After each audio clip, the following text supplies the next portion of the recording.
우리나라 국민 1,100만 명에 이르는 질환, 거리에 지나다니는 4명에서 5명 중 1명이 이 병을 앓고 있다는 얘기인데요. 바로 고지혈증입니다. 고지혈증은 30대가 되면 40%가 넘는 사람이 병에 노출되기 시작하고 남성의 40에서 50%가 고지혈증 환자가 됩니다. 여성은 남성 환자보다 비율이 좀 더 높게 나타나는데요. 하지만 이들 중 40%가 자신이 고지혈증 환자라는 사실을 모른 채 살아가고 있습니다. 고지혈증, 고혈압, 당뇨병은 한 통 속으로 이 병은 심혈관 질환으로 이어져 돌연사의 원인이 될 수 있으니 반드시 신경 써야 합니다.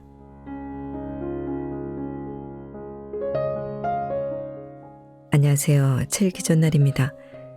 우리는 고지혈증 진단을 받으면 처방을 받고 약을 먹게 되는데요.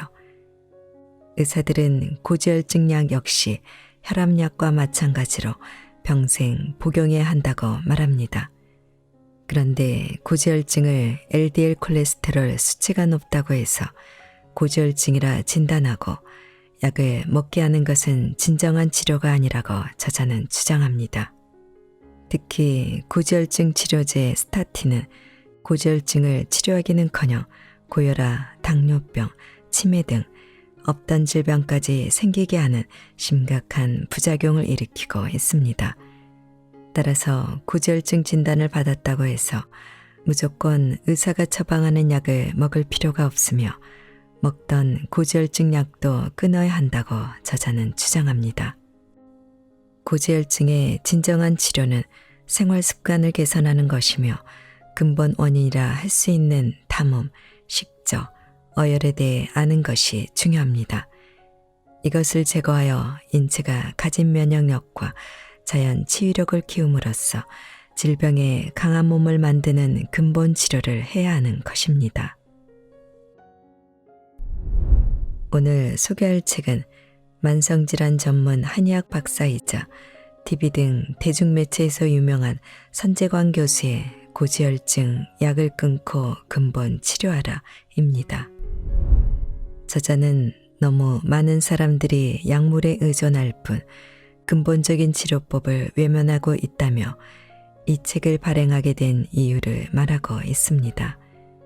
과연 약물 없이 어떻게 한의학적 치료와 생활 습관을 개선하여 병을 치료하는 것인지 정말 궁금한데요. 잠시 책 속으로 들어가 살펴보겠습니다. 오늘도 책 읽기 좋은 날과 함께 좋은 시간 보내세요. 구독, 좋아요는 사랑입니다.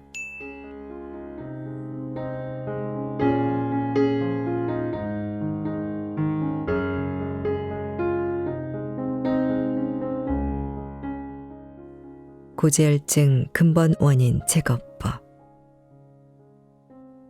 고지혈증은 다른 만성질환이나 암과는 다르게 일상의 습관을 변화시키는 것만으로도 얼마든지 극복할 수 있다. 암의 경우 일단 진단되면 이미 상당수의 암세포가 발생한 것이기에 생활 습관만 고쳐서는 극복하기가 쉽지 않다. 그에 비하면 고지혈증은 노력 여하에 따라 얼마든지 극복이 가능하다. 가장 먼저 해야 할 노력은 고지혈증이 왜 생기는지를 바르게 인식하는 것이다. 특히 고지혈증의 근본 원인이라 할 수 있는 담음, 식저, 어혈에 대해 아는 것이 중요하다. 그래야 고지혈증이 생기는 과정을 알 수 있고 어떻게 하면 근본 원인을 제거할 수 있는지를 명확히 인식할 수 있다. 딱 4가지 조건만 지킬 수 있다면 서양의학의 약물을 통해서 고지혈증을 관리하거나 치료하는 것은 불가능한 일이다. 일시적으로는 관리되는 듯 보일 수 있고 콜레스테롤 수치가 낮아져서 치료가 되는 것처럼 보일 수는 있지만 그것은 착각에 불과하다. 게다가 화학약물은 그 어떠한 경우에도 우리 몸에 이로운 작용을 하지 못한다. 질병의 근본 치료는 아예 불가능하고 원래 몸이 가지고 있던 면역력과 항상성마저 파괴하는 경우가 흔하다. 결국 질병은 면역력 강화를 통해 사전에 예방하는 일이 가장 좋고 증상이 보이면 약물에 의존하기보다는 몸을 원래 상태로 되돌리려는 항상성으로 치유하는 것이 가장 좋다.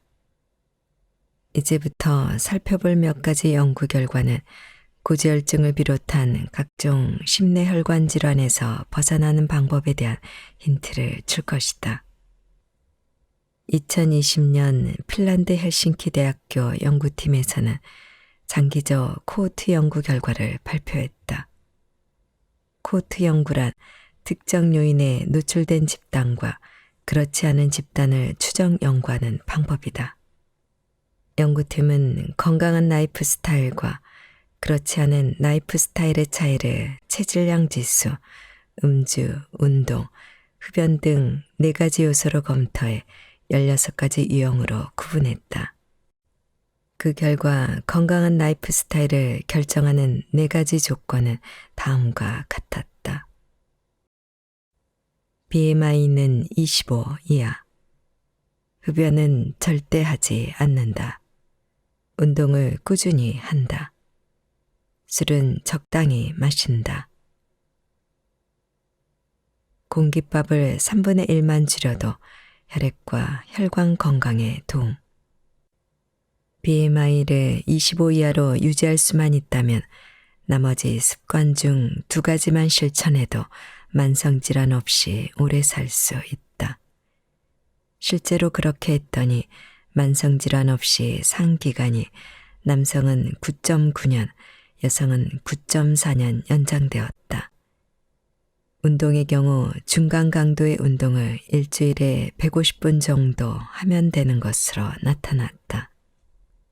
집안 청소, 심박수가 살짝 올라갈 정도의 빠르게 걷기 등이 중간 강도의 운동에 속한다. 물론 이 연구에는 식습관이 포함되지 않았다는 점이 아쉽지만 결과적으로 인간이 질병 없이 장수하기 위한 조건은 매우 간단하다고 볼 수 있다. 운동 시간을 더 늘리면 사망률은 현저하게 낮아진다. 영국 국민보건서비스에 따르면 앞서 언급했던 일주일에 150분보다 1에서 2배 정도 더 운동한 사람은 운동을 전혀 하지 않는 사람에 비해 사망률이 31% 낮았으며 공고량보다 5배 정도 더 운동한 사람은 사망률이 39% 정도 더 낮았다. 음식으로 섭취하는 칼로리를 줄이고 운동을 조금만 해도 혈관 건강이 좋아진다는 연구 결과도 있다. 하루 200kcal만 덜 먹어도 혈관 건강에 적도라고 할 수 있는 대동맥 경직도가 상당히 개선되었다. 대동맥은 심장에서 중요한 장기로 필수 영양소와 산소를 공급하는 역할을 한다. 따라서 대동맥이 경직되어 있지 않고 원활하게 작동하면 심장마비나 뇌졸중의 위험성을 줄일 수 있다. 그러면 하루 200kcal는 어느 정도의 양일까? 대체로 밥 한 공기의 칼로리가 300kcal에 해당한다. 따라서 삼시세끼를 먹는다고 하면 식사를 할 때마다 공깃밥의 3분의 2만 먹으면 충분히 달성할 수 있는 칼로리다. 건강을 지키는 것은 아주 대단한 노력이나 치밀한 계산을 필요로 하지 않는다. 고지혈증도 마찬가지다. 이 간단한 방법을 놔두고 몸을 망치는 약물을 계속 복용할 필요는 없다. 고지혈증 전조 증상은 무엇일까? 모든 질병에는 전조 증상이 있다. 전조 증상이 나타났을 때 빨리 알아차려서 대처하면 심각한 지경이 되는 일은 막을 수 있다. 그런데 고지혈증은 전조 증상이 없는 것으로 알려져 있다. 그래서 더 위험한 질병이다. 고지혈증인지를 알아챌 수 있는 방법이 아예 없는 것은 아니다. 병원에서 콜레스테롤 수치를 재보는 것 말고도 내 몸이 고지혈증 상태인지를 알 수 있는 간접적인 방법은 얼마든지 있다. 머리가 띵하면서 깨질 듯이 아프고 식은땀이 난다. 고지혈증에 의한 직접적인 증상이라기보다 고지혈증으로 혈관 건강에 문제가 생겼을 때 나타나는 증상이다. 복통을 자주 느낀다. 복통의 이유는 다양하지만 혈중 중성 지방이 증가하고 췌장염이 발생해도 생길 수 있다. 중성 지방의 증가는 혈관 건강에 문제가 생겼음을 의미한다. 황색종이 나타난다. 황색종은 황색이나 오렌지색을 띤 종양을 의미한다. 손등, 무릎, 발목의 아킬레스건 등에서 나타난다. 손발에 냉증이 있다.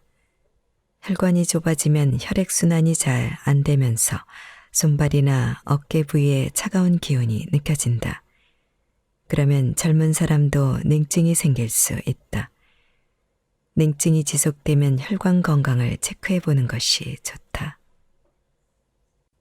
가슴 통증이 반복적으로 생긴다.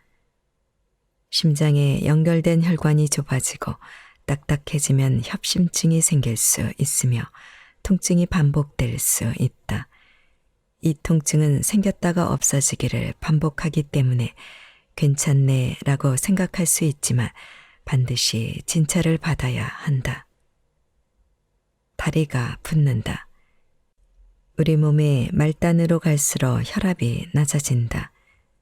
혈압이 정상이라면 문제가 없지만 고지혈증 등으로 혈관에 문제가 생겼을 때는 다리로 가는 혈액량이 충분하지 못해 다리가 붓곤 한다. 담음을 제거한다. 진액의 흐름이 막힐 때 체내를 순환하는 액체는 크게 두 가지다. 혈액과 진액이다. 진액은 혈액을 제외한 소화액, 림프액, 관절액 등의 액체로 뇌에서 발끝까지 그리고 피부와 뼛속까지 순환하면서 우리 몸을 건강하게 만들어준다. 이런 진액의 순환이 원활하지 않을 때 담음이 생긴다. 이것은 마치 혈액 속에 노폐물이 쌓이듯 진액에 노폐물이 쌓인 상태를 의미하며 고지혈증의 원인이기도 한다. 담음의 원인은 여러 가지가 있지만 첫 번째 원인은 지나친 스트레스다. 스트레스로 인해 인체의 전반적인 기순환에 문제가 생기면 진액 역시 원활히 순환하지 못한다. 담음의 두 번째 원인은 몸에 좋지 않은 음식을 장기간 섭취하는 것이다. 예를 들어 흰밥, 설탕이 많이 들어간 음식, 식품 첨가물이 많이 함유된 인스턴트 식품, 밀가루 음식, 기름지거나 튀긴 음식을 많이 먹으면 진액이 탁해진다. 담음은 소화 기능과 관련이 있다. 음식의 소화 과정에서 처리할 수 없는 노폐물이 위와 장에 쌓이면 소화 기능이 둔화되어 결국 소화가 어려워지고 담음으로 이어진다. 담음은 단순히 고지혈증에만 관련하지 않는다. 한의학에는 십병구담이라는 말이 있다. 10가지의 질병이 있다면 그중 9가지는 담에서 온다는 뜻이다. 그만큼 담은 많은 질병에 관여하고 있다. 명나라 말기의 의술가 경학이 지은 경학전서에는 이런 내용이 있다. 담은 짙고 혼탁하며 닿지 않는 곳이 없다. 근본 원인은 비로부터 오지만 온갖 질병을 일으키는 것이 담이고 이것을 치료할 때는 변증을 해야 하며 그 본을 관찰하지 않을 수 없다. 담은 만병의 근원이 될 수 있으며 이를 치료할 때는 종합적으로 판단하고 그 근본 원인을 관찰해야 한다는 뜻이다. 이 말에서도 알 수 있듯이 담은 인체에 치명적이다. 담음은 기관지, 각종 장기, 장관, 림프관, 관절, 자궁, 방광, 생식기 등 거의 전신에 발생할 수 있다. 그렇다면 담음은 어떤 증상으로 드러날까? 혈관 내 노폐물로 혈액이 정제된 어혈의 경우 체내를 순환하는 혈액의 문제이기 때문에 겉으로는 증상이 잘 드러나지 않는다. 혈액 검사를 해봐야만 어혈이 있는지 알 수 있다. 하지만 담음은 역시 다르다. 여러 가지 증상을 통해 지금 몸에 담음이 어느 정도 누적되어 있는지를 알 수 있다. 우선 우리 몸에 담음이 있으면 가래, 노란 콧물, 장내가스 등 노폐물이라고 할 수 있는 물질이 만들어진다. 이런 체내 노폐물이 몸 밖으로 배출되면 담음이 있다는 명확한 징후다. 두통, 만성 피로감, 어지럼증도 담음의 증상이라고 볼 수 있다.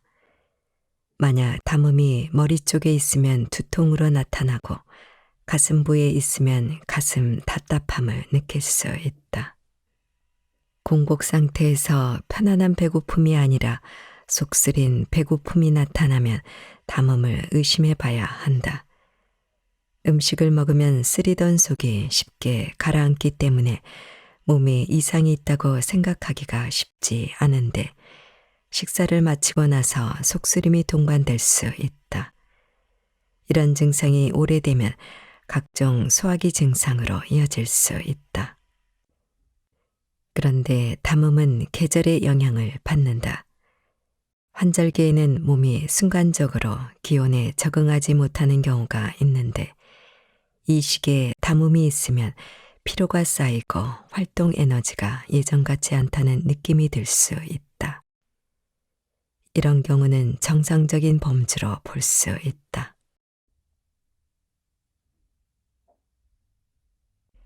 식적을 없앤다. 음식은 인간이 생명을 유지할 수 있게 하는 결정적인 요소다. 만약 인간이 물과 음식을 먹지 않으면 3주가 채 되지 않아 생명을 잃는 것으로 알려져 있다.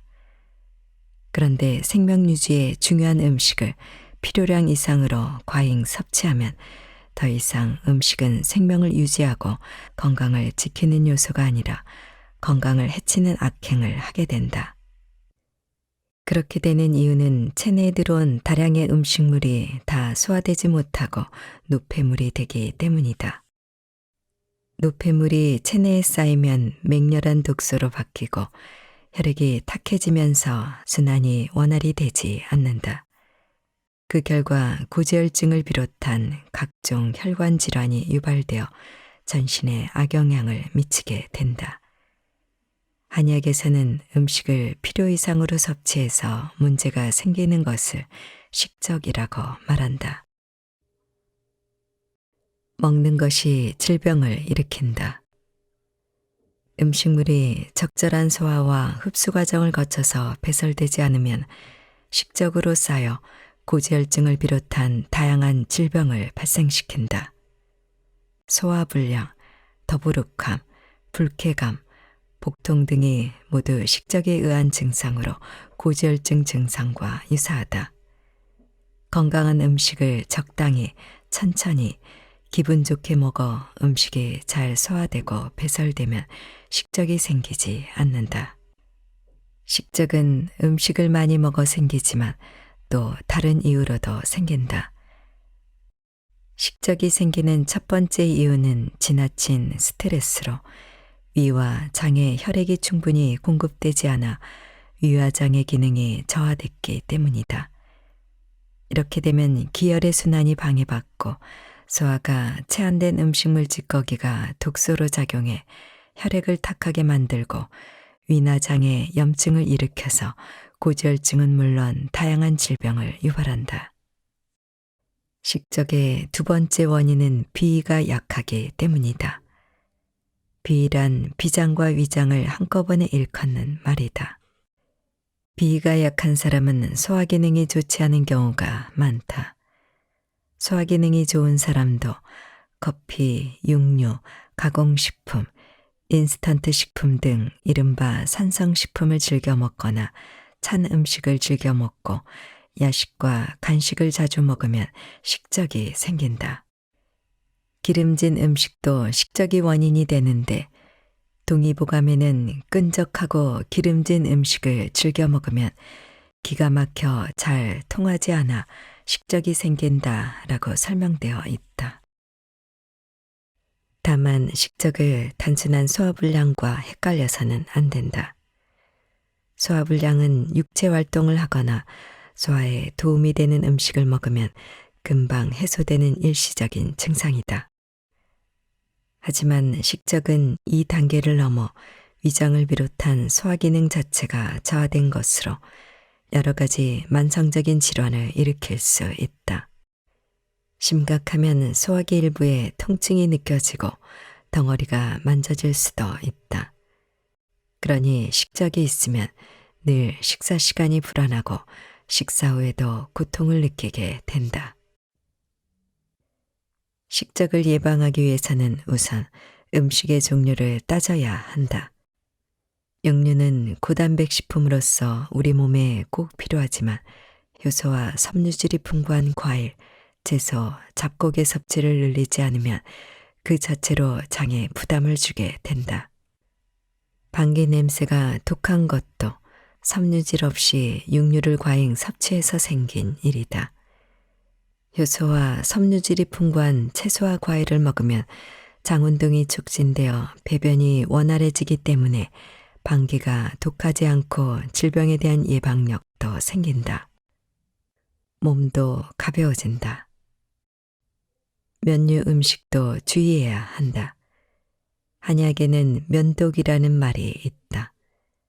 국수 등 밀가루로 만든 음식을 먹으면 소화가 되지 않고 식적을 일으킬 수 있다는 말이다. 밀가루는 일반적으로 성질이 차기 때문에 소화를 방해하고 한약을 먹고 있다면 그 약효를 방해할 가능성이 있다. 또 밀가루 글루텐 성분은 소화를 방해하고 아토피 피부염과 어지럼증을 유발하는 등 여러 가지 질병에 관여한다. 밀가루 음식은 쫄깃한 식감이 매력이지만 정작 우리 몸에는 나쁜 영향을 미치는 것이다. 밀가루 음식을 어쩔 수 없이 먹어야 하거나 꼭 먹고 싶다면 최대한 천천히 오래 씹어서 먹고 적게 먹는 것이 그나마 몸에 해로움을 덜 주는 방법이다. 먹는 시간도 중요하다. 동의보감에서는 특히 저녁 식사량에 대해 하루의 금기사항으로 저녁에 배부르게 먹어서는 안 된다라고 경고한다. 잠자기 3-4시간 전에는 아무것도 먹지 않는 것이 소화에도 숙면에도 도움이 된다. 동의보감은 또 적게 먹는 소식에 대해서도 필요성을 강조한다. 음식을 많이 먹어 곡기가 원기를 이기면 그 사람은 살은 찌지만 오래 살지 못하고 원기가 곡기를 이기면 그 사람은 야이지만 오래 산다. 소식은 예나 지금이나 건강을 위한 바른 길인 것이다. 소식을 해야 하는 또 다른 이유는 인체의 에너지 소모와 관련이 있다. 음식을 먹으면 소화를 시켜야 하는데 과식을 하면 인체는 소화, 흡수, 배설에 많은 에너지를 소모한다. 반면에 식사량을 줄이면 소화, 흡수, 배설에 사용될 에너지가 인체를 치유하는 데 사용된다. 소식을 해야 장수한다는 것은 바로 이런 이유 때문이다. 내 몸에 해로운 행위하지 않기. 식적의 예방과 해소에는 물의 섭취가 큰 도움이 될 수 있다. 예부터 질병이 생기면 일단 맑고 깨끗한 물을 마시고 그래도 증상이 좋아지지 않으면 약을 써야 한다고 했다. 따라서 물은 약에 우선되는 1차적 처치인 셈이다. 물은 우리 몸을 지켜주는 생명의 원천으로 체온을 조절하고 노폐물을 배출하고 피로를 회복하게 해줘 면역력 강화에 도움을 준다. 세계보건기구에서는 하루 2리터의 좋은 물을 마시는 것만으로도 질병의 80%가 예방된다고 발표했다. 다만 어떻게 마시느냐에 따라 물이 식적 해소에 도움이 되기도 하고 방해가 되기도 한다.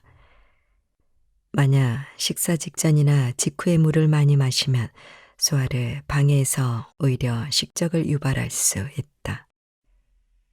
식적을 예방하려면 일단 섭취하는 음식과 물에 주의를 기울여야 하지만 이미 식적 증상이 있다면 식사와 식사의 간격을 최소 4시간 이상 두는 것이 좋다. 또 식사 직후에 산책을 할 필요가 있다. 걷기는 식적 예방에 도움이 된다. 다만 과한 운동은 오히려 위에 부담을 주어 소화에 방해가 될 수 있다. 옷도 주의할 필요가 있다. 몸에 너무 꽉 끼는 옷은 복부 주변을 압박해 소화기관에 부담을 줄 수 있다. 자기 몸에 해로운 행위를 하지 않는 것이 수명을 늘리는 기술이다 라는 말이 있다.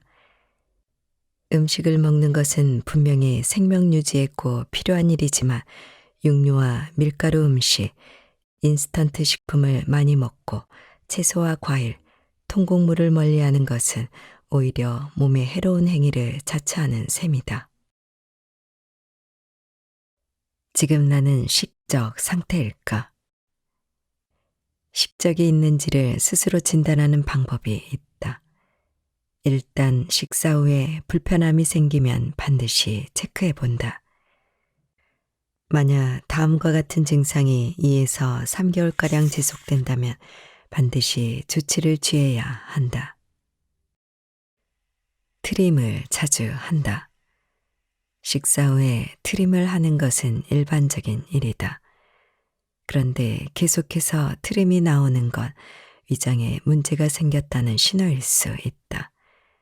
또 트림과 함께 메스꺼움이 느껴지면 식적일 가능성이 크다. 지나치게 빨리 먹어도 식적이 생기니 천천히 꼭꼭 씹어 먹도록 노력한다. 복부에 통증이 있다. 명치나 그 주변의 복부를 눌렀을 때 딱딱한 돌멩이가 있는 것처럼 뭉쳐 있고 그곳을 자극했을 때 통증이 있다면 식적을 의심해 볼 수 있다. 일반적으로 명치를 눌렀을 때는 특별한 통증 없이 편안해야 한다. 하지만 그렇지 않다면 쌓이고 뭉친 것이 있다고 봐야 한다. 만약 배꼽 주변에 이런 증상이 있다면 대장이나 소장 부위에서 식적이 생겼을 수 있다. 체한 느낌, 더부룩한 느낌이 자주 생긴다. 가장 대표적인 식적의 증상이다. 몸에 노폐물이 쌓이고 특히 소화기 쪽에 문제가 있으면 체한 것처럼 답답하고 더부룩한 증상이 생긴다. 이런 상태에서 또다시 음식을 먹으면 증상이 더 심해진다. 혀에 설태가 낀다. 식적이 있으면 혀에 하얀 설태가 낄 수 있다. 체내에 축적된 노폐물이 혀로 이동해서 설태가 되는 것이다. 때로는 안색이 누렇게 될 가능성도 있다. 몸이 잘 붓는다. 식적이 생기면 몸에 기혈순환에 장애가 생긴다. 이와 동시에 체내에 있는 각종 액체, 즉 체액의 순환도 방해를 받는다. 이때 쌓인 노폐물과 배출되지 않은 체액이 몸을 붓게 만든다. 현대인에게 식적은 흔한 증상이 되어버렸다. 그만큼 음식을 절제하지 못하거나 인스턴트 식품을 자주 먹어서 음식으로 인한 문제를 겪는 사람이 많아졌다는 의미이다. 식적은 만병의 원인이다. 식습관을 개선하지 않고서는 고지혈증을 비롯한 고혈압, 당뇨병, 암 등의 질병을 예방하고 치유하는 것은 불가능에 가깝다는 사실을 알아야 한다. 어혈을 제거한다. 어혈은 국소적으로 혈액순환이 정체되거나 변화된 상태, 혈액이 흐르는 속도가 떨어져서 정체된 상태를 말한다. 흔히 죽은 피 혹은 더러운 피라고 표현된다. 이러한 정의는 사실 서양 의학에는 존재하지 않는 한의학만의 독특한 정의이다. 일반적으로 어혈은 수술, 교통사고, 외상으로 큰 출혈이 있는 사람에게만 있다고 생각할 수 있지만 정도의 차이일 뿐 대부분의 사람들에게 있다고 봐도 무방하다. 나쁜 음식이 만드는 나쁜 혈액. 심하게 타박상을 입은 피부를 떠올리면 어혈을 이해하기 쉽다. 대체로 퍼렇게, 더 심한 경우는 거무스름한 반점이 생긴 상태 말이다. 즉 어혈은 외부의 충격, 내부의 기혈순환 장애로 인해 혈관 내부에서 정제된 혈액의 상태를 말한다. 어혈은 체내의 여러 원인으로 인해 혈액이 흐르는 속도가 느려지거나 정체되었을 때에도 발생한다. 겉으로는 드러나지 않지만 그 내부는 타박상 정도의 심각한 상태에 이르기도 한다. 어혈이 생기는 첫 번째 원인은 스트레스와 그로 인한 기혈의 순환장애다. 스트레스를 받으면 몸이 냉해지면서 혈관이 수축해서 혈액순환이 느려지고 체온이 저하되면서 어혈이 발생한다. 동의보감에는 혈이 따뜻하면 선혈이 되고 혈이 냉하면 엉키고 뻑뻑해서 어혈이 된다. 어혈의 빛은 검고 선혈의 빛은 붉다 라고 기록되어 있다. 혈이 따뜻하다는 건 몸이 따뜻하다는 의미다. 어혈의 두 번째 원인은 질이 나쁜 음식이다. 질이 나쁜 음식을 먹으면 소화 과정에서 혈액 내 찌꺼기와 덩어리가 생성되어 혈액의 상태가 나빠진다. 겉으로는 아무런 문제가 없어 보여도 질이 나쁜 음식을 섭취하는 순간부터 몸이 상하는 것이다. 질이 좋은 음식이란 과일, 채소, 통곡물 등 자연에 가까운 음식들이며 질이 나쁜 음식은 각종 첨가물을 잔뜩 넣어 인공적으로 만든 음식들이다. 질이 나쁜 음식을 먹어 혈액의 상태가 나빠졌다면 아주 자연스럽게 어혈이 생기게 된다. 비장의 기능을 강화한다. 이제까지 고지혈증의 주요 원인인 담음, 식저, 어혈에 대해 살펴봤다. 그런데 이 세 가지 외에 고지혈증을 생기게 하는 주요 원인이 하나 더 있다. 그것은 비장이라는 장기와 관련이 있다. 담음, 식저, 어혈이 고지혈증 유발의 직접적인 원인이라면 비장의 기능 이상은 좀 더 근원적인 원인이며 전신의 상태와 관련이 있다. 비장은 일반인에게는 익숙하지 않은 장기이다. 횡격막 아래, 위, 뒤쪽에 위치해 있는데 대체로 주먹 크기보다 약간 작으며 무게는 100에서 150g 정도 된다. 인체에서 하는 역할은 결코 작지 않다. 음식물을 소화시키고 그것을 생명의 기본 물질로 만들어내는 역할을 한다. 생명의 기본 물질이란 기, 혈, 진해, 정 등이다. 이러한 물질들은 생명을 유지하는 기본 물질들이며 동시에 몸의 활력과 에너지를 담당하고 있다. 즉, 비장의 주된 기능은 음식으로 기혈의 에너지를 만들어서 주로 심장과 폐, 머리와 눈으로 기혈을 보내고 내장으로도 기혈을 보내 오장육부의 기능을 돕는 것이다. 비장의 기능이 저하되면 음식으로 기혈을 만드는 기능이 떨어져 음식의 소화, 흡수, 배설이 원활하지 않고 혈액이나 진액의 생성이 부족해져서 기혈을 전신이나 오장육부에 보내는데 문제가 생겨 다양한 증상이 발생할 수 있다. 속이 늘 더부룩하기 때문에 식욕이 사라지고 왠지 모르게 몸에 힘이 없고 피로감을 느끼는 것이 대표적이다. 비장은 혈액과도 관련이 있다. 중요한 기능 중에 하나가 통혈작용이다. 이는 혈액이 혈관 속에 잘 머무르고 순환을 원활하게 하는 역할을 한다. 통혈작용이 원활히 이루어지지 않으면 콜레스테롤 수치가 비정상적으로 높아진다. 그 결과 혈액이 탁해지고 고지혈증이 생기게 된다. 비장의 기능을 정상으로 유지하기 위해서는 생활 습관이 매우 중요하다. 음식으로는 따뜻한 국물이나 차가 좋으며 생강, 부추, 양파 등 체온을 올리는 음식도 도움이 된다. 식사를 할 때는 과식하지 않도록 주의해야 한다. 소화기가 버거울 정도로 많이 먹거나 체하게 되면 소화 기능이 약해지고 비장에 직접적으로 안 좋은 영향을 미치게 된다. 어느 정도 단맛이 나는 음식인 고구마, 유자, 꿀 등이 소화에 도움이 될 수 있지만 역시 과도하게 섭취하면 오히려 소화 기능에 무리를 주게 된다. 각종 콩식품이 비장을 튼튼하게 만들고 온기를 보충해주며 현미, 보리, 기장, 율무, 수수 등의 곡류가 비장을 강하게 해준다.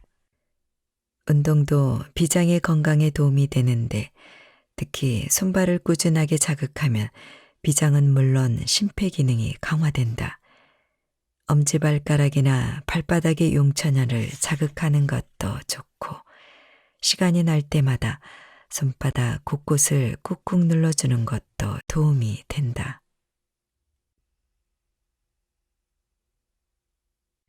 고지혈증, 고혈압, 당뇨병은 한통속이다. 고지혈증 환자들은 고혈압도 있고 당뇨병까지 가진 환자들도 많다.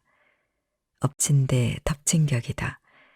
그 이유는 이 세 가지 질병이 한통속이라고 봐도 무방하기 때문이다. 하나가 생기면 다른 문제가 따라오고 연이어 또 다른 문제도 이어져 3고 질병을 한꺼번에 얻게 된다. 그런데 이런 상황을 거꾸로 생각해서 만약 고지혈증, 고혈압, 고혈당의 악순환을 끊는다면 이들 질병에서 한꺼번에 벗어날 수 있지 않을까.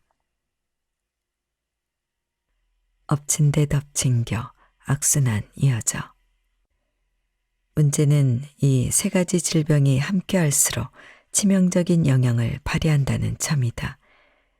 중국 난친대학교의 의대연구팀이 조사한 바에 의하면 당뇨병만 가지고 있는 환자의 심근경색 발병률은 0.42%였지만 당뇨병과 고지혈증을 함께 가지고 있을 때는 1.75%, 여기에 고혈압까지 가지고 있으면 2.54%까지 늘어났다.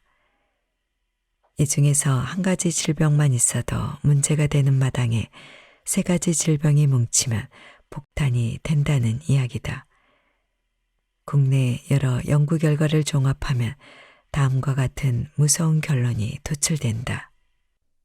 65세 당뇨병 환자 중 68%는 심장질환으로 16%는 뇌졸중으로 사망한다. 당뇨병 환자는 당뇨병이 없는 환자에 비해 심장병으로 사망할 확률이 2배에서 4배 높다. 당뇨병 환자는 뇌졸중, 협심증으로 수술받을 확률이 4배 높고 뇌출혈은 2배 높다. 이처럼 위험한 이유는 세 가지 질병 모두 혈에 혈관과 관련이 있기 때문이다. 혈에 혈관이 위험하면 건강에 치명적이라는 건 상식이다. 혈관은 혈액이 인체 곳곳을 돌아다니며 산소와 영양소를 조직들에 전달하고 노폐물을 수거하는 통로다. 우리는 머리끝부터 발끝까지 혈액과 혈관의 도움 없이는 생명을 유지할 수 없다. 그런 혈액과 혈관에 문제가 생기고 급기야 막히면 생명이 유지될 수 없는 건 너무도 당연한 일이다. 삼고 질병은 선순환도 연쇄적으로 일어난다. 불행 중 다행인 건 이렇게 삼고 질병이 함께 오면 그 퇴치 또한 한꺼번에 할 수 있다는 점이다. 일단 하나의 질병이라도 잘 대처하면 나머지 두 가지 질병에 대처하는 것이 훨씬 쉬워지고 자연스럽게 다른 질병들이 예방되는 경우가 대부분이다. 인체에 어떤 문제가 생기면 그 여과가 다른 전기, 그 여파가 다른 장기, 다른 부위로 옮겨가면서 더 큰 문제를 일으키는 반면 몸이 정상화되는 과정이 시작되면 그 여파로 다른 장기, 다른 부위도 연쇄적으로 건강해진다. 악순환과 선순환 중에서 무엇을 선택할지는 건강을 지키려는 자신의 의지와 실천이 결정한다. 몸속에 들어온 독소 빠르게 배출하는 법. 고지혈증에서 벗어나기 위해 습관적으로 해야 할 일 중에 하나는 혈액 속 독소를 배출하는 것이다. 혈액은 산소와 영양소를 공급하는 일도 하지만 체내의 독소를 배출하는 일도 하는데 만약 이 기능이 저하되면 독소가 쌓여서 혈액은 물론 혈관에도 악영향을 미친다. 즉 독소가 어혈이 되어 고지혈증을 유발하는 요인이 된다. 이러한 독소는 음식물뿐만 아니라 약물, 화장품, 샴푸, 린스 같은 화학물질, 그리고 공기를 통해서 전방위적으로 우리 몸을 공격하고 있다. 체내에 축적되기 전에 독소 배출하기. 혈액에 독소가 남아있을 경우 가장 문제가 되는 것은 체온이 낮아지는 것이다. 낮은 체온은 거의 모든 질병에 관여하며 가장 심각하게는 암 발병과도 관련이 있다. 체온이 35도 이하로 내려갈 경우 암세포가 활발하게 활동하기 시작하고 면역력과 대사율이 떨어지며 배설 기능이 저하되고 자율신경계가 혼란스러워진다. 그리고 혈액순환이 나빠져 독소를 배출하기 힘들어지고 축적된 독소는 다시 혈액순환을 악화시킨다. 그러면 우리 몸은 더 차가워져서 결국 질병의 굴레로 떨어지고 만다. 몸이 이런 상태에 빠지면 두통, 어깨 결림, 안면 홍조, 설사, 피로감, 변비 등 여러 가지 이상 증상들이 나타난다. 이 증상들은 몸이 보내는 경고인 동시에 자체적인 치유 반응이기도 하다. 예를 들어 혈액순환이 느려지면 심장을 빨리 뛰게 하여 그 상황에서 벗어나려고 하는데 그 상황이 가슴 두근거림으로 나타나는 것이다. 이런 치유 반응 중에서 면역력과 관련해 가장 주목해야 할 것은 두드러기, 습진, 화농 등 피부 질환이다. 면역의 핵심은 백혈구인데 몸에 문제가 생기면 백혈구는 모세혈관을 확장해서 기능을 극대화하려고 한다.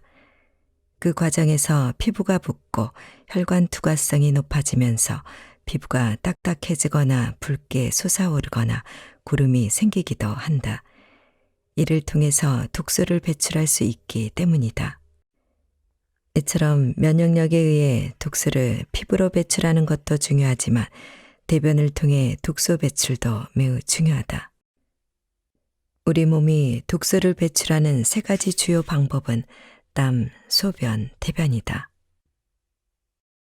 그 중에서도 대변은 장에 쌓인 독소를 한꺼번에 배출해 주기 때문에 더욱 중요하다. 문제는 변비다. 변비를 대수롭지 않게 생각하는 사람들이 많은데 한 해 동안 변비로 병원을 찾는 사람들이 무려 60만 명이다. 이 정도면 질병이라고 부를 수 있겠다. 변비를 해결하는 가장 좋은 방법은 유산균, 김치, 청국장, 된장 등의 발효식품을 많이 섭취해서 장내 유익균을 늘리고 장 운동을 활발하게 하는 것이다. 또 채소와 미역, 다시마, 고구마와 같이 섬유질이 풍부한 식품을 자주 먹으면 변비 개선에 도움이 된다. 수분 섭취도 영향을 미친다. 나이가 들수록 갈증을 잘 느끼지 않아 수분 섭취를 소홀히 할 수 있는데 그러면 체내 수분이 부족해질 수 있다. 우리 몸에 수분이 부족하면 변비의 가능성이 높아지고 노화도 빨리 진행된다. 갓 태어난 아기의 몸은 90%가 수분이고 80세 노인의 몸은 50%가 수분이다. 체내 수분이 줄어든다는 것은 노화가 진행된다는 증거이며 몸이 약해진다는 것을 의미한다. 우리는 늘 무엇을 먹을까를 생각한다. 맛있는 음식이 차고 넘치는 요즘에는 먹는 것이 큰 즐거움이자 고민이다. 하지만 건강을 생각하는 사람이라면 어떻게 해야 잘 배출할까도 함께 생각해야 한다. 음식의 섭취와 배출이라는 이 단순한 사이클에 우리의 생명력이 달려 있음을 잊어서는 안 된다.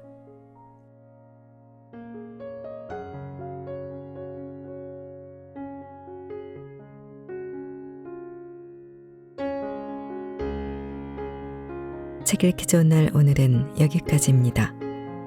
안전하고 포근한 시간 되세요. 사랑합니다.